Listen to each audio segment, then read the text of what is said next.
میرے دوستو، انسان کو کل عقل بھی مل جائے تو پھر بھی اللہ کی حکمت کا وہ احاطہ نہیں کر سکتا۔ رب کریم کو زیادہ پتہ ہے کہ ہمارے لیے کون سی چیز بہتر ہے اور کون سی چیز ہمارے لیے نقصان کا باعث ہے۔ اللہ تبارک و تعالیٰ کی حکمت یہ چاہتی ہے کہ میرے بندے پریشان نہ ہوں۔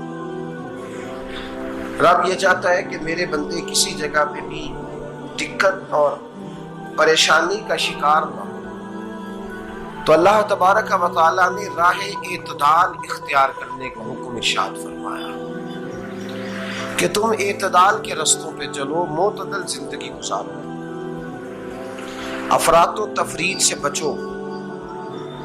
آج جس معاشرے میں ہم وقت گزار رہے ہیں، اس معاشرے میں ہم اس بات کو سمجھنے سے قاصر ہیں کہ اصل ہمارا مسئلہ کیا ہے۔ ہمارا اصل جو مسئلہ ہے اس کی شناخت ہمیں کیسے ہوگی اور ہم پھر اس تک رسائی کس انداز میں حاصل کر پائیں گے۔ ہم ہمیشہ اپنی آمدن بڑھانے کے چکر میں رہتے ہیں، ایک کام اور شروع کر لیں، پارٹ ٹائم جاب شروع کر لیں، کوئی سائیڈ بزنس اس کا آغاز کر لیں۔ ہماری جو دوڑ لگی ہوئی ہے وہ لگی ہے کام بڑھانے، آمدن بڑھانے۔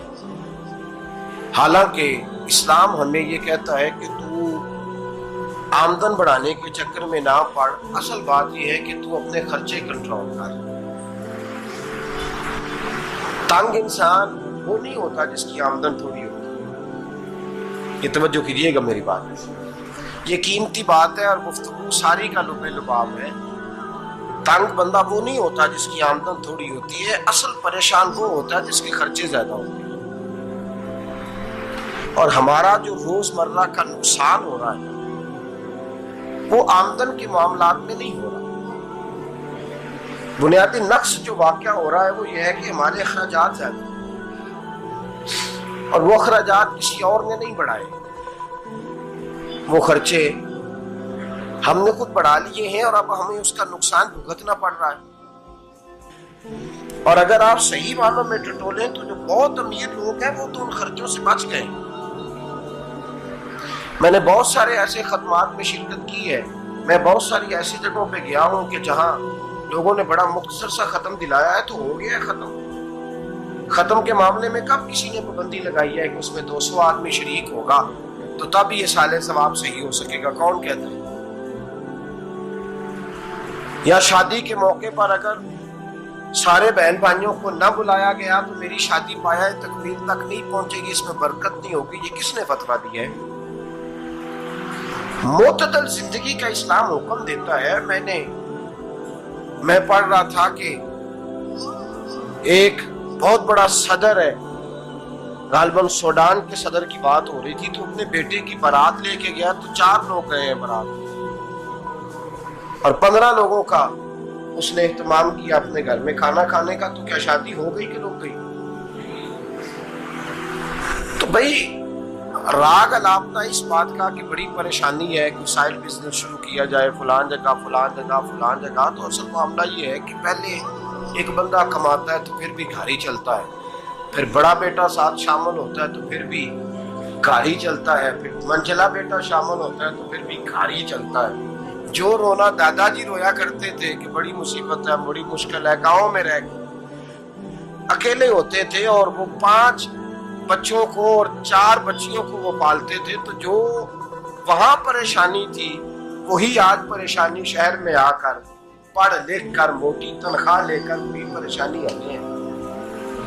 تو میں جس نتیجے پہ پہنچا ہوں اس کو پڑھ کے، قرآن مجید کی چند آیات کو دیکھ کر اور اس مفہوم کی جو حدیثیں کتب احادیث میں پائی جاتی ہیں اور ہمارے بزرگوں نے ہمیں جو مزاج اس حوالے سے دیا ہے، میں اس نتیجے پہ پہنچا ہوں کہ مسئلہ آمدن کا نہیں، مسئلہ خرچے کا۔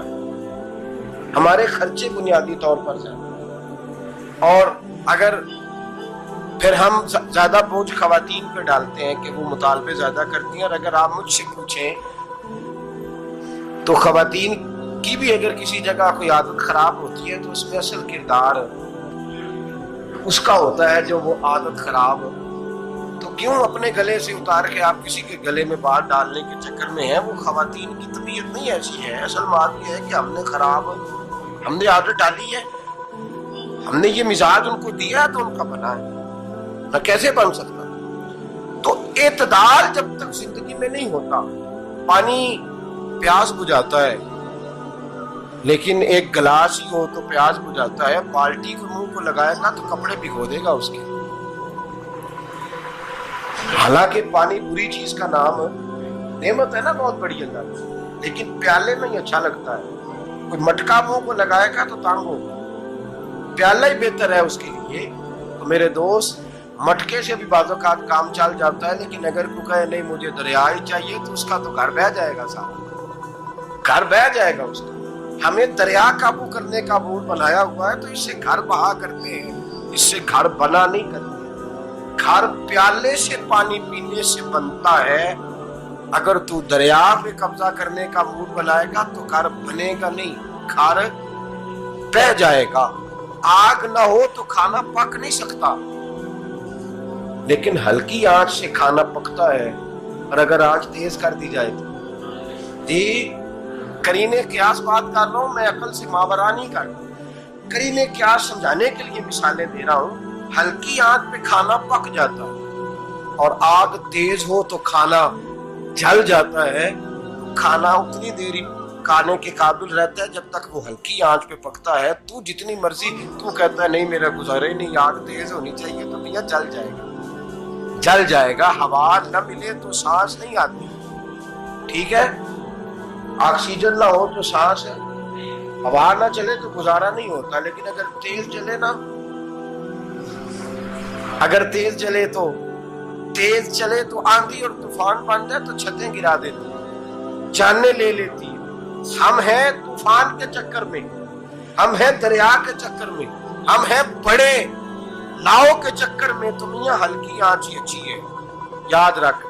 اور ایک گلاس پانی کا اعتدال سے ملتا رہے تو وہی ملتا رہے، ضرورت کے وقت وہی بہتر ہے۔ تو پورے دریا پہ قبضہ کرنے کا پروگرام نہ بنا، تانگ ہو جائے۔ اور میرے عزیز یاد رکھ، ہوا سانس لینے کے مطابق ملے تو وہی اچھی ہے، جو سانس بند کرنے پہ آ جائے وہ ہوا اچھی ہے۔ ہم نے چکر چلا لیا ہے کہ زیادہ پیسہ، راتوں رات پیسہ، لمبا پیسہ، یہ پلاٹ بھی میرا، وہ پلاٹ بھی میرا، گجرانوالا بھی، گجرات بھی، لالا موسیٰ کھاری اور پنڈی تک جہاں میں جاؤں میرے نام کی تختیاں لگی ہوئی ہونی چاہیے۔ اسلام منع